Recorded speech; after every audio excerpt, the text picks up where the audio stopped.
নমস্কার বন্ধুরা, কেমন আছেন সবাই? আশা করি সবাই ভালো আছেন, সুস্থ আছেন। তো আজকে লাঞ্চে বানিয়েছিলাম আলু, পেঁপে, কুমড়ো আর সয়াবিন দিয়ে খুবই সহজ একটা তরকারি। আশা করি আপনাদের নিশ্চয়ই ভালো লাগবে। তাহলে চলুন ভিডিওটা স্টার্ট করা যাক। তো প্রথমে কড়াইতে নিয়ে নিয়েছি আমি অল্প পরিমাণে তেল। তেলটা একটু গরম হয়ে এলে ওর মধ্যে আমি সব কেটে রাখা সবজিগুলো, সয়াবিনটাও কিন্তু সেদ্ধ করে ওর মধ্যে দিয়ে দিয়েছিলাম। অল্প পরিমাণে পাঁচ ফোড়ন না, কালো জিরে দিয়ে আর 3-4টে কাঁচা লঙ্কা স্প্লিট করে ওই তেলের মধ্যেই দিয়ে এরপরে কেটে রাখা সবজিগুলো এক এক করে দিয়ে খুব ভালো করে কিন্তু নাড়িয়ে নিচ্ছি, একটু ভাজা ভাজা করে নেব।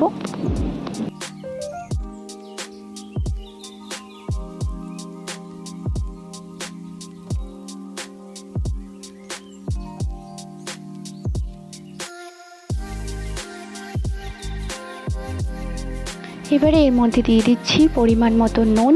এখানে আমি এই ছোট চামচটার 2 চামচ মতন নুন দিচ্ছি আর দেবো 2 চামচ মতন হলুদ গুঁড়ো আর 1 চামচ মতন জিরে গুঁড়ো। ব্যাস এইটুকুই কিন্তু আমি যা মশলা ব্যবহার করেছি, আর অতিরিক্ত কিচ্ছু আমি কোনো মশলার ব্যবহার আজকে করিনি। যেহেতু নিরামিষ, তাই সবজিটা পুরোপুরি নিরামিষভাবেই করেছি। এটাতে চাইলে কিন্তু আপনারা হালকা আদা বাটাও দিতে পারেন বা জিরে বাটা, কিন্তু আজকে আমি কিছুই দিইনি, জিরে গুঁড়ো দিয়েছি, তাই এক্সট্রা আর কিছু দিলাম না। এবারে খুব ভালো করে কিন্তু সব কিছুকে একসাথে মিশিয়ে নেব আর 3 থেকে 4 মিনিট মতন কিন্তু একটু কষিয়ে নেব।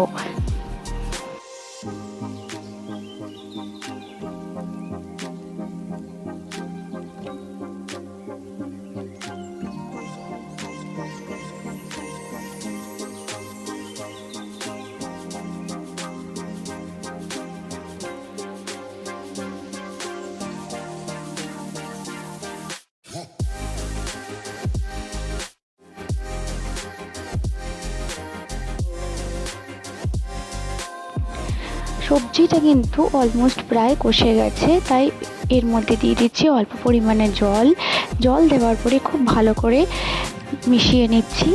আবার 10 মিনিট মতন, 10 থেকে প্রায় 12 মিনিট মতন কিন্তু এটাকে মিডিয়াম ফ্লেমে রেখে দেব ঢাকা দিয়ে।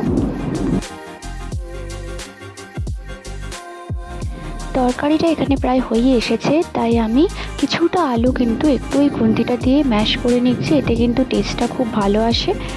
খুব ভালো করে একটু ম্যাশ করে নিচ্ছি।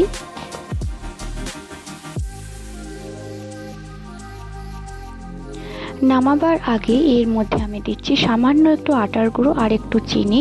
আপনারা চাইলে কিন্তু ঘিও এর মধ্যে দিতে পারেন, আমি এখানে স্কিপ করেছি। এবারে খুব ভালো করে নাড়াচাড়া করে 1 থেকে 2 মিনিট মতন রাখলেই কিন্তু এই সহজ গরমের দিনের উপযোগী পেঁপে আলু কুমড়ো তরকারি কিন্তু রেডি হয়ে যাবে। এই সহজ পেঁপের রেসিপিটি যদি আপনাদের ভালো লেগে থাকে, তাহলে অবশ্যই কিন্তু ভিডিওটিকে লাইক করে চ্যানেলটিকে সাবস্ক্রাইব করে পাশে থাকবেন। দেখা হচ্ছে পরের ভিডিওতে। Till then bye, thanks for watching.